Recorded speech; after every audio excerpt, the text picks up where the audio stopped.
15 വർഷമായി തുടരുന്ന ഓണക്കിറ്റുമായി സോപാനം അയൽക്കൂട്ടം. ഇത്തവണ മീനങ്ങാടിയിലെ 150-ലധികം വീടുകളിലാണ് സോപാനം അയൽക്കൂട്ടത്തിന്റെ കിറ്റ് എത്തുന്നത്.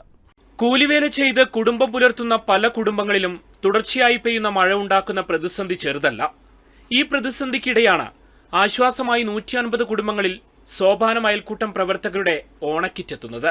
കഴിഞ്ഞ 15 വർഷക്കാലമായി 25 കിറ്റിൽ സോപാനം ഓണക്കിറ്റ് വിതരണം തുടങ്ങിയിട്ട് ഇപ്പോൾ 150-ൽ പരം കിറ്റുകൾ വിതരണം ചെയ്യാൻ വേണ്ടി ഈ സോപാനം അയൽക്കൂട്ടത്തിന് സാധിച്ചു.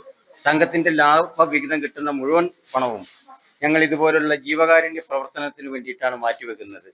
സുഖമില്ലാത്തവരെ ഒരു നേരത്തെ മരുന്നിന് സഹായിക്കുക, സ്കൂൾ കുട്ടികൾക്ക് യൂണിഫോം വാങ്ങിച്ചു കൊടുക്കുക, അങ്ങനെ നാനാ വിധത്തിലുമുള്ള ജീവകാരുണ്യ പ്രവർത്തനത്തിന് സോപാനം എപ്പോഴും മുന്നിട്ട് നിൽക്കുന്നുണ്ട്.